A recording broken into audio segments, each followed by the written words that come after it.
The Adventures of Sam Spade, Detective.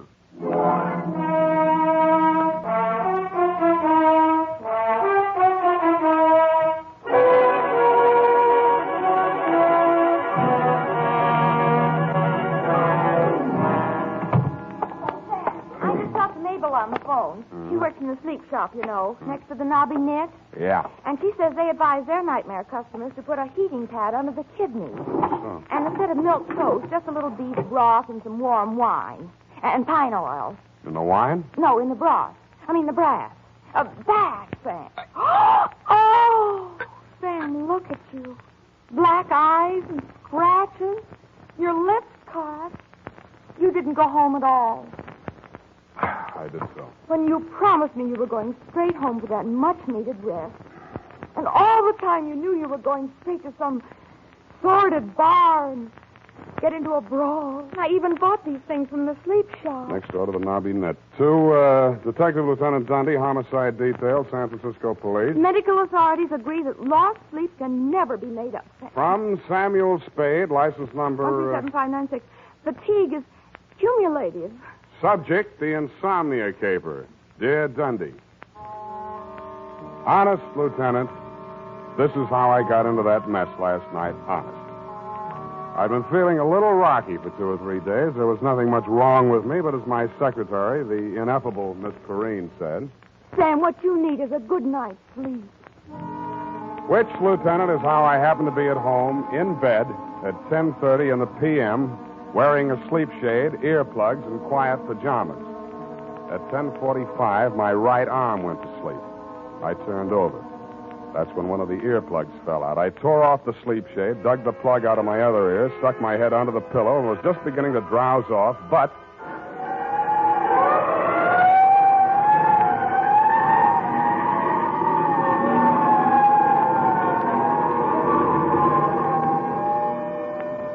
I sat up and lit a cigarette. The city plunged again into the silences of the night. The fog was creeping in on little cat's feet. Oh, put an end to your romance and your spiteful creatures. Hell, take me, you brother, like you.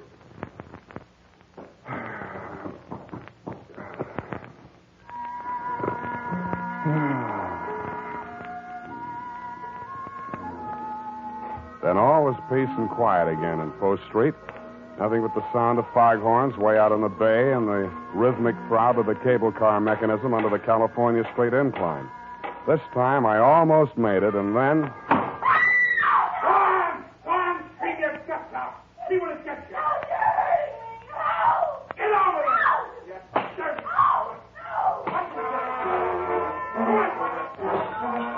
I went over to the window and peered out. The room was on a level with mine in a building just across the alley. I had had occasion to scrutinize said room and its occupant on happier occasions. She was young, red-haired, and also had a nice profile, which I had observed in silhouette against the window blind when she did her nightly setting-up exercises. I now observed that she had a boyfriend, and he seemed to be angry. Not wishing to pry into her affairs, I closed my window. Drew the blind, went back to bed. It was stuffy with the window down, but quieter. I actually fell asleep. I dreamed I was home in bed and somebody was knocking on my door. How true.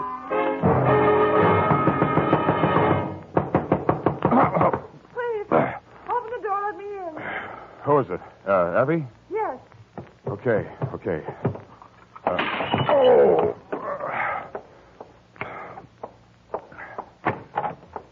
What?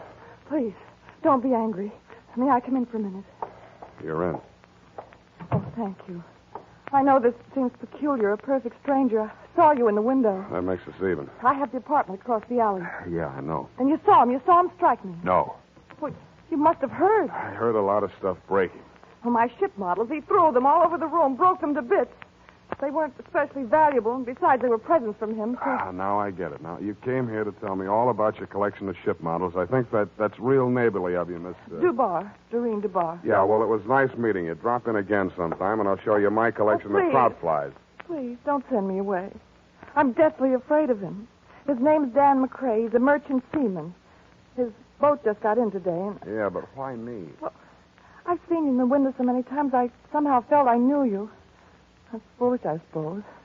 I don't even know your name. Look, sweetheart, if you think you're going to rope me in as a witness to that lover's Oh, quarrel... please, no. It's more than that. Believe me. I can't tell you everything, but... Why tell me anything? Okay, I'm sorry. Pardon me for living. I know it's wrong of me to want to stay alive. I don't want to be hard-hearted about it, but if you're really afraid of the guy, you ought to go to the cops. But you don't understand. Doreen, are you in there? Dan, Dan Badger, no doubt, from the game of the same Open the name. window. Open the door. Look, chum, before you say anything, let me put you straight. You picked the wrong sucker. So you're the guy, huh? The old lady said you was good-looking in a cheap sort of way. Well, I think I'll fix that part of it right now. Hey, wait a minute. Oh, so you're going to make it easy for me, huh? Okay. Dan, what have you done to him? He'll be all right. Loosen his tie. I'll go get some water. All right.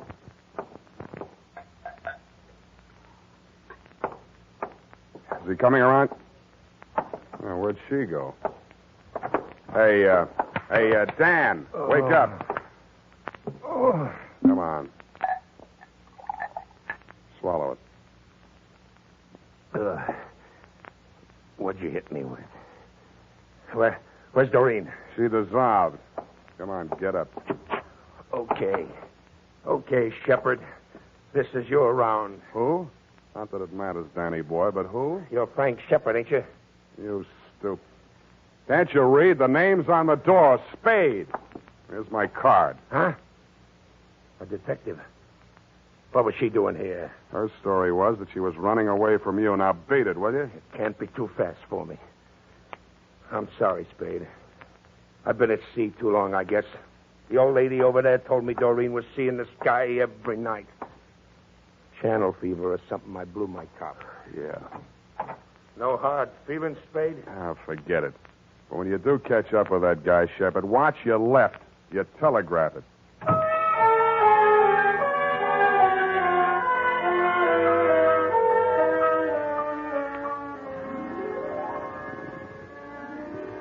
Homicide. Shepard's pal. Reach. Up to pick the halls of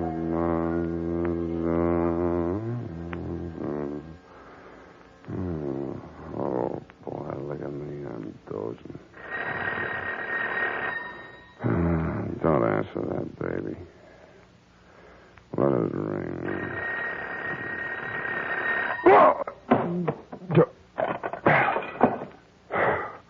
Huh? Spade, this is Dan McCrae. Who? The guy you beat up on. Look, I just got to sleep. Call back tomorrow. Better yet, don't call. Listen, you gotta listen to me. I found Shepard. Not much of a fighter. I marked him up a little anyhow, just to scare him. Go on back to the bar. Have one for me. Listen, I'm okay now. I sobered up like a shot. I only came back here to phone. Makes sense, will you? When I got back to the ship, he was there in my cabin. What? He's dead. Who? Shepard? Yeah, he's dead. Hit him too hard? I don't think so, but I've got to know. You're a detective. Now, look, I haven't got much money, but... Then start earning some. This is going to cost you.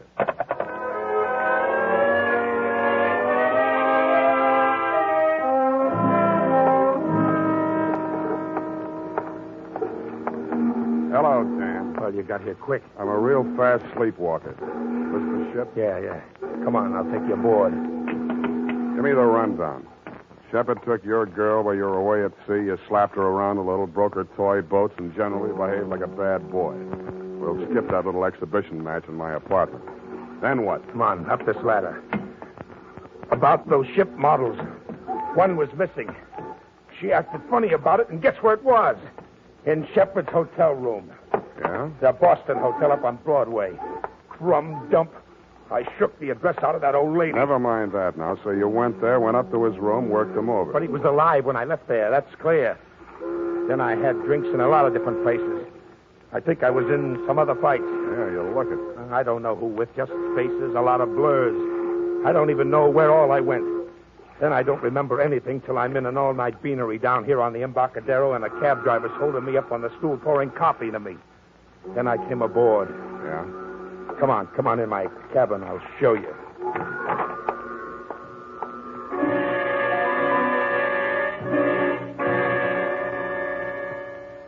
There were a few bruises and ring marks on the face, but they'd been cleaned up and smeared with methylate.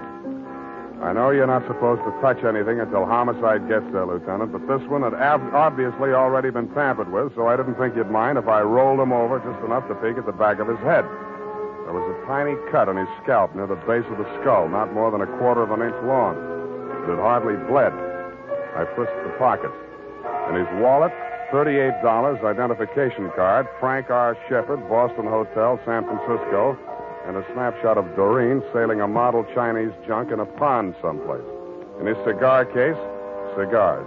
Around his middle, a tooled leather belt with Hammett silver buckle. It was a popular type Hickok belt, but something about the buckle didn't quite figure. The prong of the silver buckle wasn't silver. It was tempered steel. And instead of being pointed, the end was flattened out and ground to a sharp cutting edge. There were 2 notches on either side of it that didn't look like they'd been put there for decoration. I took the belt off, rolled it up, and put it in my coat pocket. Well, what do you make of it? You touch it? No. Why? A man falls forward, not back. The cops will say he was killed someplace else and brought here. Then I'm in the clear. Yeah, unless they form a theory that you brought the body down here to dispose of it. Then why didn't I? Maybe you lost your nerve. Maybe you sobered up. How? What killed him? I don't know.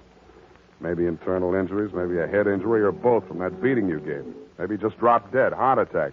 That's for the police medical examiner to find out. You mean you're going to call the police? I have to. But I called you to... I thought you could clear me Now, before... wait a minute. You told me yourself you drew a blank. You don't know where you were or what you were doing. What are you going to do? Call the police. No, wait. Yeah, I suppose you have to. I do. You first. Yeah. I must say you're taking it pretty well.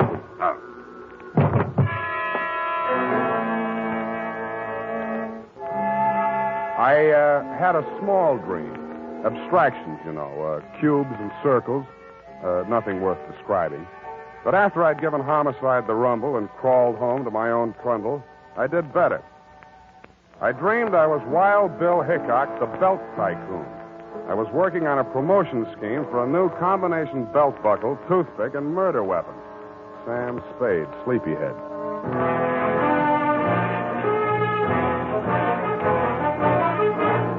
The United States Armed Forces Radio Service is presenting the weekly adventure of Dashiell Hammett's famous private detective, Sam Spade.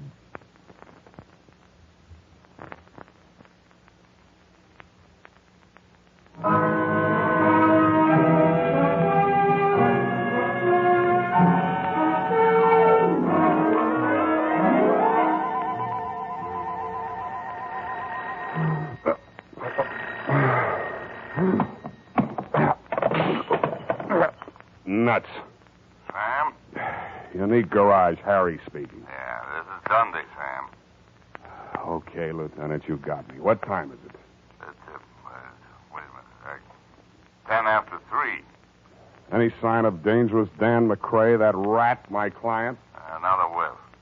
Hey, about that girl, Sam. Dubar, Doreen L., Balboa Apartment, Sutter Street. Can Yeah. you give me that description again? Go over and take a look at her. I'm in her apartment now. She says she never heard of you, and she doesn't know anybody named Dan McCrae. And she says she only went out once tonight to a drugstore to get some batteries for her hearing aid and some elastic stockings. All right, Dundee. If you want to swallow a pack of lies, all right. Check the drugstore, and she's wearing them now. I'd bring her over there, Sam, but she's a little feeble. Okay, Dundee. I'll be right over.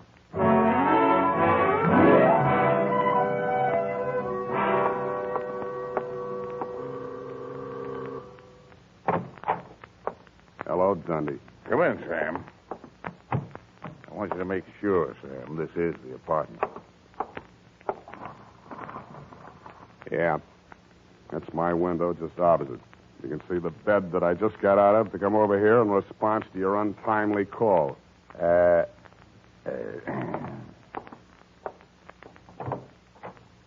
Will you come in here, Miss Dubar?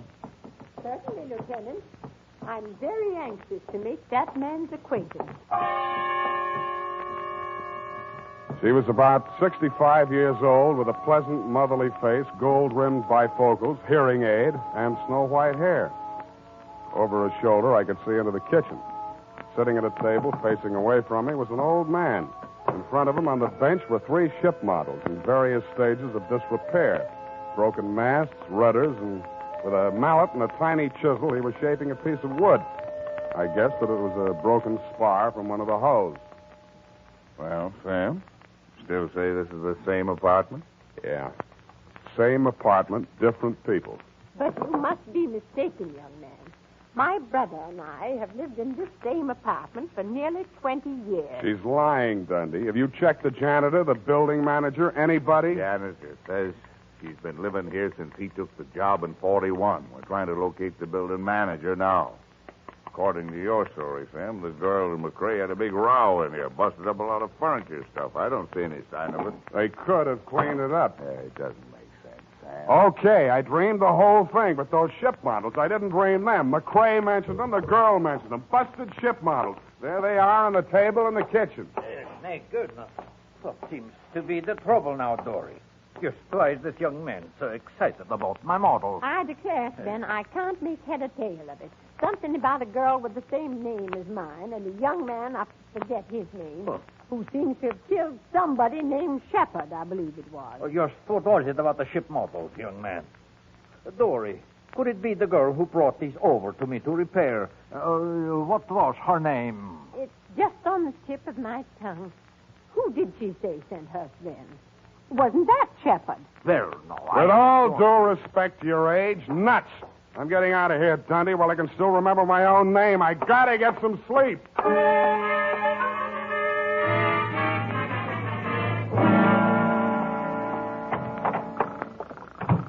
Well, Hey, wake up. Oh, Sam. Get out of my bed. I'm sorry. I was beat. I didn't know where else to go. You can go to jail. Their beds don't have inner springs, but it's a free flop. Listen, I had to make that break. It would have been a murder rap for sure. You mean your memory came back? I had a funny feeling I'd seen that guy Shepard somewhere before. And just before I slugged you while we were standing there in the companionway, it came back to me. That guy Shepard, he came aboard ship yesterday when we docked. He flashed a badge on the gangway watch and asked to see the ship's carpenter. The one that made those ship models for you? Yeah. But don't you see? Manslaughter is one thing, cop killing is another. This ship's carpenter, what's he look like? Oh, thin, around 65. Lame. Talks like a Swede. City morgue. Maxie, Sam Spade. That Sam. stiff-tagged Shepard? Shepard, yes, Sam. Just got him back. I think it's all there. Those autopsy boys. Careless. What killed him, Maxie? Puncture wound. Base of the skull. Small, sharp instrument. Anything new in his ID? Well, Shepard seems to be a phony handle, Sam, but it'll have to do till Revere comes along. Sergeant Polhouse let it drop that the boys at his hotel thought he was a detective. Uh-huh. And funny thing about Sheppy boys, Sam. No belt, no suspenders, very loose trousers. How'd he keep them up? By the time I got to him, it didn't matter. Hey, I figured he wore a belt, and somebody swiped it off him. That's an interesting theory, Maxie. I'll see what I can do with it.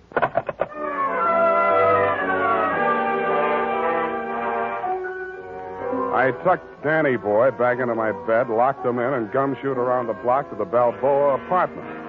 Just to be mean, I woke up the janitor and checked his statement on the old couple in Doreen's apartment. He worked 3 buildings, was sure of the old woman, but backed down a little on the man, which is what I expected. Was sure of the floor, but not of the apartment number. Didn't know any tenants by name, which goes to show, Lieutenant, what police statements are sometimes worth. I thanked him, stole his passkey, and went upstairs. I didn't expect to find anybody home in Doreen's apartment. I was half right. Sven, the old carpenter, was sitting in a chair, staring straight ahead of him. He looked as though he were in a daze. I walked over to him. Even close up, he didn't look dead. But he was. Body still warm, no visible wounds. But he was wearing a tooled leather belt with a hammered silver buckle. The prong of the buckle was tempered steel and had the same peculiar shape as the one in my pocket, the one I had taken off of Shepard's body. The ship models were gone. What was left of them I found in the fireplace. And in the charred remnants of what had once been the hull of the toy Chinese junk, I found something that hadn't burned. It was a small metal cylinder with 2 pins projecting from it on either side, about the middle of it. It looked like a miniature lock mechanism, which it was exactly. The key, you guessed it, was the prong of that belt buckle. The cylinder was empty, except for a few white grains that looked like sugar. I tasted them. It was not sugar, but in the dope traffic, they sometimes call it that. About then, I heard footsteps outside in the hall. I ducked into the closet, leaving the door cracked enough to see out. Stand over there, Doreen. Don't try anything. I won't shoot you unless I'm forced to. No, you didn't shoot Frank Shepard, did you? Don't ever mention that name again. All right. Well, Sven, don't just sit there staring. We've just time to catch the boat. Sven, answer me. I don't think he can answer you, Mrs. Brownrigg. Oh, what are you talking about? Sven! Sven! He's dead. He's dead! Oh, careful, she's got a gun. Hand it over, Grandma. You won't need it anymore. You scared him. Yes, I'm a desperate character. Hand it over. Come and get it. It should be easy for you. Such a strong young man, and I'm such a weak old woman. Now, look, you don't have your glasses on, and this 45 is too heavy for an elderly type criminal. Now, sit down and keep quiet. Oh, Sam, I thought you'd forgotten all about me. I've been trying to all night. Where were you? They locked me in a closet in her apartment. Next door? They were going to take me with them, get rid of me on the boat. After what they did to Frank, they had to get out fast. Shepard. Who was Shepard, anyway? I can't tell you that. He was a federal narcotics agent, wasn't he? How did you know? You just told me. Now, tell me the rest of it. Well, honestly, I didn't know anything about it till about a month ago. I was dusting the ship models and knocked one off the shelf. It broke, and something spilled out of it. Mrs. Brownrigg was here when it happened. She rushed for it and ran out of the room with it. She said she'd take it and get it repaired for me. And then this girlfriend of mine came by while I was sweeping the white powder up. She's a nurse. She tasted it, told me it was dope. Well, I didn't want to do anything till I talked to Danny, but she reported it. And that's when Frank Shepard came to see me from the narcotics squad. He told you to play along with them? Yes. They arrested the man Mrs. Brownrigg was selling it to, and Shepard told her he was taking the man's place so he could spy and get evidence, you see. She believed him because of the belt. This the belt? Yes. That thing on the belt, it's really a little key that fits in a little... Yeah. Now, that fits in a little lock that releases the little mechanism that makes the false bottom fall out of a little boat. When did she find out that Shepard was a narcotics agent? I didn't. I saw them together so much that I began to think they might double-cross me. Then I thought about that sailor, Dan, that roughneck boyfriend of hers. So I went to Dan and told him I thought his girl had taken up with Shepard while he was away at sea. And I had to let Dan think the worst because I was sworn to secrecy. But Dan's so violent and jealous, he said he'd kill Shepard, so I came to you. Yeah. You were a witness that Dan hit me, and I thought we might have him arrested so nobody else would get hurt. But I guess you were too sleepy to care. What? Sorry. I must have dropped off. To sleep.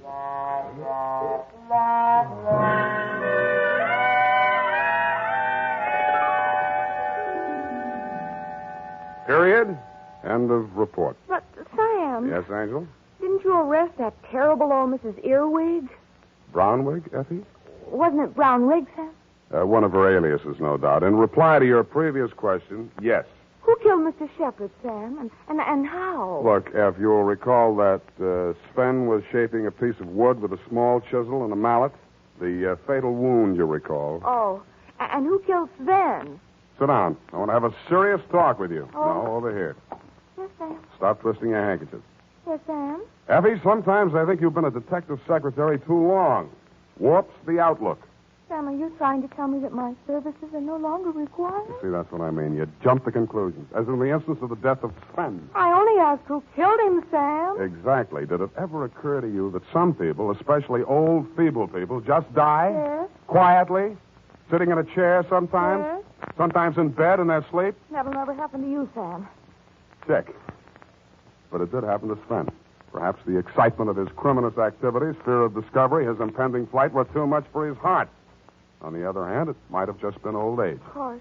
The point is, Effie, it does happen. Never in detective stories, only in real life. Mm-hmm.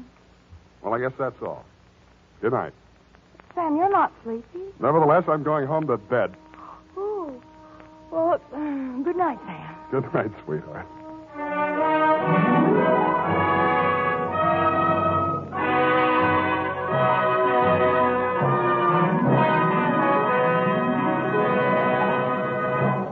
This is the United States Armed Forces Radio Service, the voice of information and education.